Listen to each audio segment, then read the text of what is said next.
ಹರೇ ಕೃಷ್ಣ. ಈ ದಿನದ ವಿಷಯ ಈ ಐಹಿಕ ಪ್ರಪಂಚ, ಐಹಿಕ ಅಭಿವ್ಯಕ್ತಿ, ದೇವತೆಗಳು, ಯಜ್ಞ ರೀತಿ ಮತ್ತು ನಿಯಂತ್ರಕ ತತ್ವ ಅನ್ನೋದನ್ನ ಯಾರು ತಿಳ್ಕೊಂಡಿರ್ತಾರೆ ಅಂಥವ್ರು ದೇವೋತ್ತಮ ಪರಮಪುರುಷನನ್ನ ಮರಣ ಕಾಲದಲ್ಲಿ ಕೂಡ ಅರ್ಥ ಮಾಡ್ಕೋತಾರೆ. ನಂತರ ಈ ಲೋಕನ ತ್ಯಾಗ ಮಾಡಿದ್ಮೇಲೆ ಭಗವದ್ಧಾಮಕ್ಕೆ ಹೋಗ್ತಾರೆ ಅನ್ನೋ ವಿಷಯನ ಈ ದಿನ ಚರ್ಚೆ ಮಾಡೋಣ. ಹರೇ ಕೃಷ್ಣ. ಓಂ ನಮೋ ಭಗವತೆ ವಾಸುದೇವಾಯ. ಓಂ ನಮೋ ಭಗವತೆ ವಾಸುದೇವಾಯ. ಓಂ ನಮೋ ಭಗವತೆ ವಾಸುದೇವಾಯ. ಹರೇ ಕೃಷ್ಣ. ಎಲ್ಲಿಗೂ ಆತ್ಮೀಯ ಸ್ವಾಗತ. ಭಗವದ್ಗೀತಾ ಯಥಾರೂಪ ಅಧ್ಯಾಯ 7 ಶ್ಲೋಕ ಸಂಖ್ಯೆ 30. ಸಾ ಆದಿಭೂತಾದಿ ದೈವಂ ಮಾಂ ಚ ಆದಿ ಯಜ್ಞಂ ಚ ಯೇ ವಿದು ಪ್ರಯಾಣ ಕಾಲೇ ಅಪಿ ಚ ಮಾಂ ತೇ ವಿದು ಯುಕ್ತ ಚೇತಸ. ಅನುವಾದ: ನನ್ನ ಸಂಪೂರ್ಣ ಪ್ರಜ್ಞೆ ಇರುವವರು, ಪರಮಪ್ರಭುವಾದ ನಾನೇ ಎಲ್ಲ ಐಹಿಕ ಅಭಿವ್ಯಕ್ತಿಯ, ದೇವತೆಗಳ, ಯಜ್ಞ ರೀತಿಗಳ ನಿಯಂತ್ರಕ ತತ್ವ ಎಂದು ಬಲ್ಲವರು, ದೇವೋತ್ತಮ ಪರಮಪುರುಷನಾದ ನನ್ನನ್ನು ಮರಣಕಾಲದಲ್ಲಿಯೂ ಅರ್ಥ ಮಾಡಿಕೊಳ್ಳಬಲ್ಲರು ಮತ್ತು ಅರಿಯಬಲ್ಲರು. ಭಾವಾರ್ಥ: ಕೃಷ್ಣ ಪ್ರಜ್ಞೆಯಲ್ಲಿ ಕರ್ಮವನ್ನು ಮಾಡುವವರು ದೇವೋತ್ತಮ ಪರಮಪುರುಷನ ಸಂಪೂರ್ಣ ಅರಿವಿನ ಮಾರ್ಗವನ್ನು ಯಾವಾಗಲೂ ಬಿಡುವುದಿಲ್ಲ. ಕೃಷ್ಣ ಪ್ರಜ್ಞೆಯ ದಿವ್ಯ ಸಹಯೋಗದಲ್ಲಿರುವ ಮನುಷ್ಯನು ಪರಮಪ್ರಭುವು ಹೇಗೆ ಐಹಿಕ ಅಭಿವ್ಯಕ್ತಿಯನ್ನು ಮತ್ತು ದೇವತೆಗಳನ್ನು ಆಳುವ ತತ್ವ ಎನ್ನುವುದನ್ನು ತಿಳಿಯಬಲ್ಲ. ಇಂತಹ ದಿವ್ಯ ಸಹಯೋಗದಿಂದ ಮನುಷ್ಯನು ಕ್ರಮೇಣ ದೇವೋತ್ತಮ ಪರಮಪುರುಷನ ವಿಷಯವನ್ನು ಮನಗಾಣುತ್ತಾನೆ. ಮರಣಕಾಲದಲ್ಲಿ ಕೃಷ್ಣ ಪ್ರಜ್ಞೆ ಇರುವ ಇಂತಹ ಮನುಷ್ಯನು ಕೃಷ್ಣನನ್ನು ಮರೆಯಲು ಸಾಧ್ಯವೇ ಇಲ್ಲ. ಸಹಜವಾಗಿ ಆತನು ಪರಮಪ್ರಭುವಿನ ಲೋಕವಾದ ಗೋಲೋಕ ಬೃಂದಾವನಕ್ಕೆ ಏರಿಸಲ್ಪಡುತ್ತಾನೆ.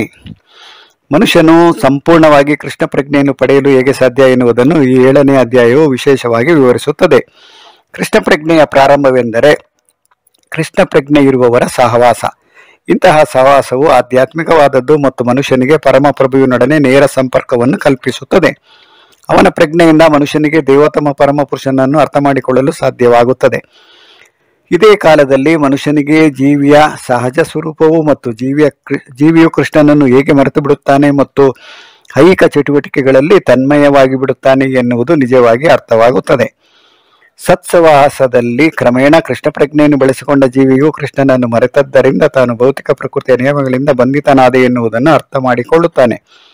ಈ ಮನುಷ್ಯ ರೂಪದ ಜನ್ಮವು ಕೃಷ್ಣ ಪ್ರಜ್ಞೆಯನ್ನು ಮತ್ತೆ ಪಡೆಯಲು ಲಭಿಸಿದ ಒಂದು ಅವಕಾಶ. ಪರಮಪ್ರಭುವಿನ ಅವ್ಯಾಜ ಕರುಣೆಯನ್ನು ಪಡೆದುಕೊಳ್ಳಲು ಇದನ್ನು ಸಂಪೂರ್ಣವಾಗಿ ಬಳಸಿಕೊಳ್ಳಬೇಕು ಎಂದು ಜೀವಿಯು ಅರ್ಥ ಮಾಡಿಕೊಳ್ಳಬಲ್ಲ.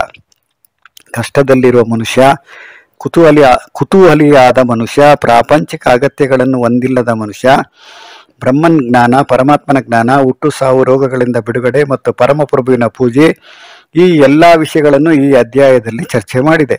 ಆದರೂ ಕೃಷ್ಣ ಪ್ರಜ್ಞೆಯಲ್ಲಿ ವಾಸ್ತವವಾಗಿ ಮೇಲೇರಿದವನಿಗೆ ಈ ಭಿನ್ನ ಭಿನ್ನ ಪ್ರಕ್ರಿಯೆಗಳಲ್ಲಿ ಆಸಕ್ತಿ ಇರುವುದಿಲ್ಲ. ಆತನು ನೇರವಾಗಿ ಕೃಷ್ಣ ಪ್ರಜ್ಞೆಯ ಕರ್ಮಗಳಲ್ಲಿ ತೊಡಗುತ್ತಾನೆ. ಹೀಗೆ ಮಾಡಿ ಶ್ರೀಕೃಷ್ಣನ ನಿತ್ಯ ಸೇವಕನೆನ್ನುವ ತನ್ನ ಸಹಜ ಸ್ವರೂಪವನ್ನು ವಾಸ್ತವವಾಗಿ ಪಡೆಯುತ್ತಾನೆ. ಇಂತಹ ಸ್ಥಿತಿಯಲ್ಲಿ ಆತನು ಪರಿಶುದ್ಧ ಭಕ್ತಿ ಸೇವೆಯಲ್ಲಿ, ಪರಮಪ್ರಭುವಿನ ಶ್ರವಣ ಮತ್ತು ಕೀರ್ತನೆಯಲ್ಲಿ ಆನಂದ ಪಡುತ್ತಾನೆ. ಹೀಗೆ ಮಾಡುವುದರಿಂದ ತನ್ನ ಎಲ್ಲ ಇಷ್ಟಾರ್ಥಗಳು ಕೈಗೂಡುತ್ತವೆ ಎಂದು ಆತನಿಗೆ ದೃಢ ವಿಶ್ವಾಸ.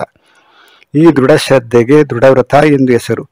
ಇದು ಭಕ್ತಿಯೋಗದ ಪ್ರಾರಂಭ. ಇದೇ ಎಲ್ಲ ಶಾಸ್ತ್ರಗಳ ತೀರ್ಮಾನ. ಭಗವದ್ಗೀತೆಯ ಈ 7ನೇ ಅಧ್ಯಾಯವು ಈ ದೃಢ ನಂಬಿಕೆಯ ಸಾರ. ಇಲ್ಲಿಗೆ ಶ್ರೀಮದ್ ಭಗವದ್ಗೀತೆಯ ಪರಾತ್ಪರ ಜ್ಞಾನ ಎಂಬ 7ನೇ ಅಧ್ಯಾಯದ ಭಕ್ತಿ ವೇದಾಂತ ಭಾವಾರ್ಥವು ಮುಗಿಯಿತು. ಹರೇ ಕೃಷ್ಣ. ಇದು ಈ ಅಧ್ಯಾಯದ ಕೊನೆಯ ಶ್ಲೋಕ. ಅದರಲ್ಲೂ ಮುಖ್ಯವಾಗಿ ಭಗವಂತ ಈ ಶ್ಲೋಕದಲ್ಲಿ ಸಂಪೂರ್ಣವಾಗಿ ಯಾರು ಪರಮಪ್ರಭುವಾದ ನಾನೇ ಎಲ್ಲ ಐಹಿಕ ಅಭಿವ್ಯಕ್ತಿಗಳ, ದೇವತೆಗಳ, ಯಜ್ಞ ರೀತಿಗಳ ನಿಯಂತ್ರಕ ತತ್ವ ಅನ್ನೋದನ್ನು ಇಲ್ಲಿ ಭಗವಂತ ಸ್ಪಷ್ಟಪಡಿಸ್ತಾ ಇದ್ದಾನೆ. ಅಂದರೆ ಈ ಐಹಿಕ ಪ್ರಪಂಚ ಯಾವ ರೀತಿ ಕಾರ್ಯ ಮಾಡ್ತಾ ಇದೆ, ಅದರಲ್ಲಿರ್ತಕ್ಕಂಥ ನಿರ್ದೇಶಕರು ಅಂದರೆ ದೇವತೆಗಳು ಯಾವ ರೀತಿ ಕೆಲಸ ಮಾಡ್ತಾ ಇದ್ದಾರೆ, ನಂತರ ಯಜ್ಞಗಳ ರೀತಿ ಯಾವ ರೀತಿ ಇದೆ, ಇದನ್ನು ಯಾರು ಅರ್ಥ ಮಾಡ್ಕೊಂಡಿರ್ತಾರೆ ಅಂಥವ್ರಿಗೆ ಭಗವಂತನನ್ನು ಸ್ಮರಣೆ ಮಾಡೋದಾಗಲಿ, ಭಗವಂತನನ್ನು ಸಾವಿನ ಸಮಯದಲ್ಲಿ ಕೂಡ ಭಗವಂತನನ್ನು ಅರಿಯಬಹುದು ಅಂತ ಇಲ್ಲಿ ಭಗವಂತ ಹೇಳ್ತಾ ಇದ್ದಾನೆ. ಅದರಲ್ಲೂ ಮುಖ್ಯವಾಗಿ ಭಾವಾರ್ಥದಲ್ಲಿ ಪ್ರಭುಪಾದರು ಕೃಷ್ಣ ಪ್ರಜ್ಞೆಯಲ್ಲಿ ಯಾವ ರೀತಿ ಕರ್ಮ ಮಾಡೋದು, ನಂತರ ಕೃಷ್ಣ ಸಹವಾಸ ಅಂದರೆ ಕೃಷ್ಣನ ಬಗ್ಗೆ ತಿಳ್ಕೊಳ್ಳೋದಕ್ಕೆ ನಾವು ಏನನ್ನ ಮೊದಲು ಮಾಡಬೇಕು ಅನ್ನೋದನ್ನ ಕೂಡ ಹೇಳಿದ್ದಾರೆ. ಸಂಪೂರ್ಣವಾಗಿ ಯಾರು ಕೃಷ್ಣ ಪ್ರಜ್ಞೆಯಲ್ಲಿರ್ತಾರೆ ಅಂಥವ್ರ ಸಹವಾಸ ಮಾಡಿದ್ರೆ ನಮಗೂ ಕೃಷ್ಣ ಪ್ರಜ್ಞೆ ಬರುತ್ತೆ. ಯಾಕಂದರೆ ಪ್ರತಿಯೊಬ್ಬರು ಹೇಳ್ತಾರೆ, ಯಾರ ಜೊತೆಯಲ್ಲಿ ನಾವು ಸಹವಾಸ ಮಾಡ್ತೀವಿ, ಯಾರ ಜೊತೆಯಲ್ಲಿ ಜಾಸ್ತಿ ಹೊತ್ತು ಇರ್ತೀವಿ, ಅವರಲ್ಲಿ ಇರ್ತಕ್ಕಂಥ ಗುಣಗಳು ನಮ್ಮನ್ನು ಅಟ್ರಾಕ್ಟ್ ಮಾಡುತ್ತೆ. ನಂತರ ಅವ್ರ ಥರ ನಾವು ಆಗೋದಕ್ಕೆ ಬಹಳ ಸುಲಭ ಆಗುತ್ತೆ. ಅಂದರೆ ಉದ್ದೇಶ ಇಷ್ಟೇ, ನಾವು ಏನನ್ನ ಸಾಧಿಸಬೇಕು ಅಂತ ಇರ್ತೀವಿ, ಆಲ್ರೆಡಿ ಯಾರು ಅದರಲ್ಲಿ ಇರ್ತಾರೆ, ಅದರಲ್ಲಿ ಯಾರು ಸಾಧನೆ ಮಾಡಿರ್ತಾರೆ ಅಂಥ ವ್ಯಕ್ತಿಗಳ ಜೊತೆಯಲ್ಲಿ ನಮ್ಮ ಸಂಘ ಆಯಿತು ಅಂದರೆ ಅದನ್ನು ಇಲ್ಲಿ ಪ್ರಭುಪಾದರು ಹೇಳ್ತಾರೆ, ಕೃಷ್ಣ ಪ್ರಜ್ಞೆಯ ಪ್ರಾರಂಭವೆಂದರೆ ಕೃಷ್ಣ ಪ್ರಜ್ಞೆ ಇರುವವರ ಸಹವಾಸ ಅಂತ ಹೇಳ್ತಾರೆ. ನನಗೂ ಕೃಷ್ಣ ಯಾರು ಅಂತ ಗೊತ್ತಾಗಬೇಕಾದ್ರೆ ಕೃಷ್ಣ ಯಾರು ಅಂತ ತಿಳ್ಕೊಂಡಿರೋರ ಜೊತೆಲಿ ನಾನು ಸಹವಾಸ ಮಾಡಬೇಕು. ಆಗ ಅವರಿಂದ ನಮ್ಗೆ ಅರ್ಥ ಆಗುತ್ತೆ ಕೃಷ್ಣ ಅಂದರೆ ಯಾರು ಅಂತ. ಕೃಷ್ಣ ಅಂದರೆ ದೇವೋತ್ತಮ ಪರಮ ಪುರುಷ, ಈ ದೇವತೆಗಳಂದ್ರೇನು, ಈ ಐಹಿಕ ಪ್ರಪಂಚ ಅಂದ್ರೇನು, ಈ ಲೋಕನ ಭಗವಂತ ಯಾತಕ್ಕೋಸ್ಕರ ಸೃಷ್ಟಿ ಮಾಡಿದ್ದಾನೆ, ಅದು ಬಹಳ ಮುಖ್ಯವಾದದ್ದು. ಅದನ್ನು ಪ್ರಭುಪಾದರು ಈ ಮನುಷ್ಯ ರೂಪದ ಜನ್ಮವು ಕೃಷ್ಣ ಪ್ರಜ್ಞೆಯನ್ನು ಮತ್ತೆ ಪಡೆಯಲು ಲಭಿಸಿದ ಒಂದು ಅವಕಾಶ ಅಂತ ಹೇಳ್ತಾ ಇದ್ದಾರೆ. ಸೊ ಮಾನವ ರೂಪ ಸಿಕ್ಕಿದ ಮೇಲೆ ಅದರ ಉದ್ದೇಶ ಏನು, ಸಾರ್ಥಕತೆ ಏನು, ಅದರ ಮಹತ್ವ ಏನು ಅನ್ನೋದನ್ನು ನಾವು ಯಾರಿಗಾದ್ರೂ ಹೇಳ್ಬೇಕಾದ್ರೆ ಈ ಒಂದು ಸಾಲಲ್ಲಿ ನಾವು ಹೇಳ್ಬೋದು. ಯಾಕಂದರೆ ಪ್ರಭುಪಾದರ ಭಾವಾರ್ಥದಲ್ಲಿ ಕೃಷ್ಣ ಪ್ರಜ್ಞೆನ ಮತ್ತೆ ಪಡೆಯೋದಕ್ಕೋಸ್ಕರ ಈ ಮಾನವ ಜನ್ಮ ಸಿಕ್ಕಿದೆ ಅಂತ ಹೇಳಿದ ಮೇಲೆ ನಾವು ಮಾಡಬೇಕಾಗಿರ್ತಕ್ಕಂಥ ಮುಖ್ಯವಾದ ಕೆಲಸ, ಮನುಷ್ಯ ಜನ್ಮ ಸಿಕ್ಕಿದ ಮೇಲೆ this life is preparation for god consciousness ಅಥವಾ ಕೃಷ್ಣ ಕಾನ್ಷಿಯಸ್ನೆಸ್ ಅಂತ ಏನು ಹೇಳ್ತಾರೆ ಆಂಗ್ಲ ಭಾಷೆಯಲ್ಲಿ. ಈ ಮನುಷ್ಯನ ದೇಹ ಸಿಕ್ಕಿದ ಮೇಲೆ ನಮಗಿರ್ತಕ್ಕಂಥದ್ದು ಒಂದೇ ಕೆಲಸ, ಅದು ಭಗವಂತನ ಸಾಕ್ಷಾತ್ಕಾರ. ಅದು ಬಿಟ್ಟು ನಾವು ಏನೇ ಕೆಲಸ ಮಾಡಿದ್ರು ಕೂಡ ಅದರಿಂದ ನಮಗೆ ಸಂತೋಷ ಆಗೋದಿಲ್ಲ ಅಥವಾ ಯಾವುದೇ ರೀತಿ ತೃಪ್ತಿ ಕೂಡ ಸಿಗೋದಿಲ್ಲ. ಮನುಷ್ಯ ಜನ್ಮ ಸಿಕ್ಕಿದ ಮೇಲೆ ನಾವು ಮಾಡಬೇಕಾಗಿರ್ತಕ್ಕಂಥ ಕೆಲಸ, ನನಗೂ ಭಗವಂತನಿಗಿರ್ತಕ್ಕಂಥ ಸಂಬಂಧ ಏನು ಅಂತ ತಿಳ್ಕೋಬೇಕು. ಸಂಬಂಧ ಏನು ಅಂತ ತಿಳ್ಕೊಂಡ್ಮೇಲೆ ಅದ್ರ ಪ್ರಕಾರವಾಗಿ ನನ್ನ ಕಾರ್ಯನ ನಿರ್ವಹಣೆ ಮಾಡಬೇಕು. ನಂತರ ನನಗೆ ಕೃಷ್ಣ ಪ್ರೇಮ ಖಂಡಿತವಾಗಿ ಸಿಗತ್ತೆ. ಅದೇ ಎಲ್ಲ ಶಾಸ್ತ್ರಗಳು, ಉಪನಿಷತ್ತಾಗಲಿ, ವೇದಾಂತ ಆಗಲಿ, ಎಲ್ಲ ಶಾಸ್ತ್ರದಿಂದ ನಾವು ಕಲ್ತ್ಕೋಬೇಕಾಗಿರ್ತಕ್ಕಂಥದ್ದು ಈ 3 ವಿಷಯ ಅಂತ ನಾವು ಸಾಕಷ್ಟು ಬಾರಿ ಚರ್ಚೆ ಮಾಡಿದ್ವಿ. ಸಂಬಂಧ, ಅಭಿಧೇಯ, ಪ್ರಯೋಜನ ಅಂತ. ನನಗೂ ಭಗವಂತನಿಗಿರ್ತಕ್ಕಂಥ ಸಂಬಂಧ ಏನು, ನನಗೂ ಭಗವಂತನಿಗಿರ್ತಕ್ಕಂಥ ಸಂಬಂಧ ನಾನು ತಿಳ್ಕೊಬೇಕಾದ್ರೆ ತಿಳ್ಕೊಂಡ ಮೇಲೆ ನಾನು ಮಾಡಬೇಕಾಗಿರ್ತಕ್ಕಂಥ ಕೆಲಸ ಏನು, ನಂತರ ಅದರಿಂದ ಪ್ರಯೋಜನ ಏನು. ಇಷ್ಟೇ, ಭಾಳ ಸಿಂಪಲ್ಲು. ಗಂಡ ಹೆಂಡತಿಗೆ ಮದುವೆ ಆಗತ್ತೆ, ಹುಡುಗ ಹುಡುಗಿ ಯಾರು ಅಂತ ಗೊತ್ತಿರೋದಿಲ್ಲ, ಅವ್ರ ಸಂಬಂಧ ಆಗತ್ತೆ. ನಂತರ ಅವರಿಬ್ಬರು ಕಾರ್ಯ ಮಾಡ್ತಾ ಇರ್ತಾರೆ, ಅಂದರೆ ಅವರಿಬ್ಬರು ಜೊತೆಲಿ ಬಾಳ್ತಾ ಇರ್ತಾರೆ. ನಂತರ ಅವ್ರಿಗೆ ಮುಂದೆ ಒಂದು ಮಗುವಿನ ಜನ್ಮ, ಅಂದರೆ ಮಗು ಅವರಿಗೆ ಪ್ರಾಪ್ತಿಯಾಗತ್ತೆ. ಅದು ಪ್ರಯೋಜನ. ಅಂದರೆ ನನ್ನ ಯಜಮಾನ ಅಥವಾ ನನಗೆ ಮಾಲೀಕ ಯಾರು ಅಂತ ಗೊತ್ತಿರಲಿಲ್ಲ ಇಷ್ಟು ದಿವಸ. ಆದರೆ ನಿಜವಾದ ಮಾಲೀಕ ಅಂದರೆ ಸಾಮಾನ್ಯವಾಗಿ ನಾವೆಲ್ಲರೂ ಕೆಲಸ ಮಾಡುವಾಗ ಅವರನ್ನೇ ಮಾಲೀಕರು ಅಂತ ತಿಳ್ಕೊಳ್ತೀವಿ. ಆದರೆ ಪ್ರತಿಯೊಂದಕ್ಕೂ ಮಾಲೀಕ ಆಗಿರ್ತಕ್ಕಂಥ ಭಗವಂತ ಯಾರು ಅಂತ ನಾವು ಅರ್ಥ ಮಾಡ್ಕೊಂಡಾಗ, ಭಗವಂತನ ಸೇವೆ ಮಾಡೋದೇ ನಮ್ಮ ಕೆಲಸ ಅಂತ ನಮ್ಗೆ ಅರ್ಥ ಆದಾಗ, ನಾವು ಭಗವಂತನ ಸೇವೆಯಲ್ಲಿ ನಮ್ಮನ್ನು ನಾವು ತಲ್ಲೀನವಾಗಿ ಸೇವೆ ಮಾಡೋದಕ್ಕೆ ಶುರು ಮಾಡಿದಾಗ ಮಾತ್ರ ನಿಜವಾದ ಆನಂದ ಸಿಗತ್ತೆ. ಹೊರತು ನಾವು ತಿಳ್ಕೊಂಡಿರೋ ಹಾಗೆ ನಾವು ಯಾರ ಜೊತೆಲಿ ಕೆಲಸ ಮಾಡ್ತಾ ಇದ್ದೀವಿ, ಅವರೇ ನಮಗೆ ಮಾಲೀಕ ಆಗಿರ್ತಾನೆ, ಅವರೇ ನನಗೆ ಯಜಮಾನ ಆಗಿರ್ತಾನೆ, ಯಾಕಂದರೆ ಅವನಿಂದ ನನ್ನ ಜೀವನ ನಡೀತಾ ಇದೆ ಅಂತ ತಿಳ್ಕೊಂಡಿರ್ತೀವಿ. ಆದರೆ ನಮಗೆ ನಿಜವಾದ ಮಾಲೀಕ ಯಾರಪ್ಪ ಅಂತ ನಮ್ಗೆ ಯಾವಾಗ ಅರ್ಥ ಆಗತ್ತೆ ಅಂದರೆ ಅದು ನಮಗೆ ಶಾಸ್ತ್ರಗಳನ್ನು ಅಧ್ಯಯನ ಮಾಡಿದಾಗ ಮಾತ್ರ ಗೊತ್ತಾಗತ್ತೆ. ಪುಸ್ತಕಗಳು ಎಷ್ಟು ಮುಖ್ಯ ಅಂದರೆ ಭಗವದ್ಗೀತೆ ಇರ್ಬೋದು, ಭಾಗವತ ಇರ್ಬೋದು. ಯಾಕಂದರೆ ಪುಸ್ತಕದಿಂದ ನಮ್ಗೆ ಅರ್ಥ ಆಗುತ್ತೆ ಭಗವಂತ ಯಾರು ಅಂತ, ಭಗವಂತನಿಗೂ ನಮಗಿರ್ತಕ್ಕಂಥ ಸಂಬಂಧ ಏನು ಅಂತ ನಮ್ಗೆ ಅರ್ಥ ಆಗುತ್ತೆ. ಅದು ಬಿಟ್ಟು ನಾವೇ ಊಹಾಪೋಹ ಮಾಡಿಕೊಂಡು ಭಗವಂತನ ಅರ್ಥ ಮಾಡ್ಕೊಳ್ಳೋದಾಗಲಿ ಅಥವಾ ಸಂತೋಷನ ಹುಡುಕೋದಾಗಲಿ, ಈ ಐಹಿಕ ಪ್ರಪಂಚ ಏನು ಅಂತ ಅರ್ಥ ಮಾಡ್ಕೊಳ್ಳೋದಕ್ಕೆ ನಮಗೆ ಸಾಧ್ಯ ಇಲ್ಲ.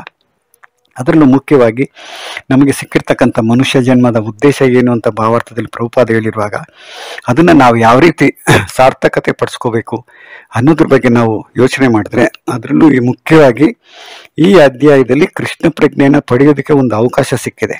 ಅಂದರೆ ಮನುಷ್ಯನು ಸಂಪೂರ್ಣವಾಗಿ ಕೃಷ್ಣ ಪ್ರಜ್ಞೆಯನ್ನು ಪಡೆಯಲು ಹೇಗೆ ಸಾಧ್ಯ ಎನ್ನುವುದನ್ನು ಈ 7ನೇ ಅಧ್ಯಾಯವು ವಿಶೇಷವಾಗಿ ವಿವರಿಸುತ್ತದೆ. ಅಂದರೆ ಈ ಅಧ್ಯಾಯದಲ್ಲಿ ಇರ್ತಕ್ಕಂಥ 30 ಶ್ಲೋಕದಲ್ಲಿ ನಾವು ಮತ್ತೆ ಯಾವ್ಯಾವ ಶ್ಲೋಕದಲ್ಲಿ ಏನೆಲ್ಲ ವಿಷಯಗಳು ಬಂತು, ಏನೆಲ್ಲ ನಾವು ಚರ್ಚೆ ಮಾಡಿದ್ವಿ ಅಂತ ನಾವು ಮತ್ತೆ ರೀಕಲೆಕ್ಟ್ ಮಾಡ್ಕೊಂಡಾಗ ಏನಾಗುತ್ತೆ ಅಂದರೆ, ಮೊದಲನೇ ಶ್ಲೋಕ ಬಹಳ ಮುಖ್ಯವಾಗಿತ್ತು. ಅದರಲ್ಲಿ ಭಗವಂತನನ್ನ ಆಸಕ್ತಿಯನ್ನು ಹೆಚ್ಚಿಸ್ಕೋಬೇಕಾದ್ರೆ ಅಥವಾ ಆಸಕ್ತಿಯನ್ನು ಪಡಿಬೇಕಾದ್ರೆ ಏನು ಮಾಡಬೇಕು ಅನ್ನೋದನ್ನು ವರ್ಣನೆ ಮಾಡ್ತಾನೆ ಭಗವಂತ. ನಂತರ 3ನೇ ಶ್ಲೋಕದಲ್ಲಿ ಮನುಷ್ಯನಾಂ ಸಹಸ್ರೇಶು ಕಶ್ಚಿದ್ಯತೆ ಸಿದ್ಧೆ ಅಂತ ಹೇಳ್ತಾನೆ. ಅಂದರೆ ಸಾವಿರಾರು ಜನಗಳಲ್ಲಿ ಒಬ್ಬ ಕೂಡ ಕೃಷ್ಣನ ಭಕ್ತ ಆಗೋದು ಬಹಳ ಕಷ್ಟ, ಅದರಲ್ಲೂ ಕೃಷ್ಣನ ಅರ್ಥ ಮಾಡ್ಕೊಳ್ಳೋದು ಅಷ್ಟು ಸುಲಭ ಅಲ್ಲ ಅಂತ ಹೇಳ್ತಾನೆ.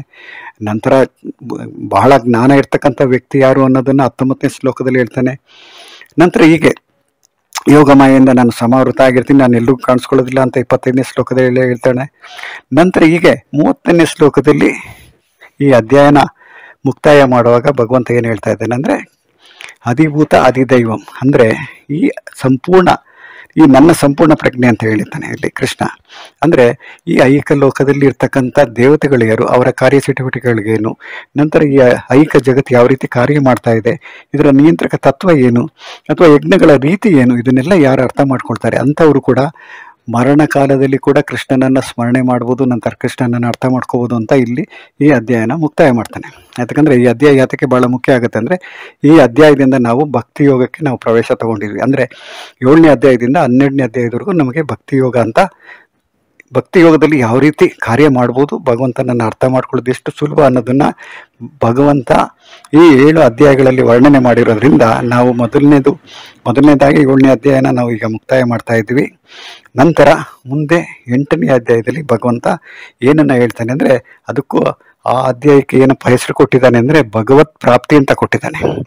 ಯಾಕಂದರೆ ಈ ಅಧ್ಯಾಯಕ್ಕೆ ಪರಾತ್ಪರ ಜ್ಞಾನ ಅಂದರೆ ಭಗವಂತನ ಜ್ಞಾನದಲ್ಲಿ ಭಗವಂತನನ್ನು ಯಾವ ರೀತಿ ಅರ್ಥ ಮಾಡ್ಕೊಳ್ಳೋದು ಅನ್ನೋದನ್ನು ಈ ಅಧ್ಯಾಯದಲ್ಲಿ ವರ್ಣನೆ ಮಾಡಿದ ಮೇಲೆ, ನಂತರ ಭಗವಂತನ ನಮಗೆ ಸಿಗೋದಾದರೆ ಹೇಗೆ, ಭಗವಂತನ ಪ್ರಾರ್ಥನೆ ಮಾಡ್ಕೋಬೇಕಾದ್ರೆ ಏನು ಮಾಡಬೇಕು ಅನ್ನೋದನ್ನು ನಾವು ನಾಳೆಯಿಂದ ಚರ್ಚೆ ಮಾಡೋಣ. ಹರೇ ಕೃಷ್ಣ.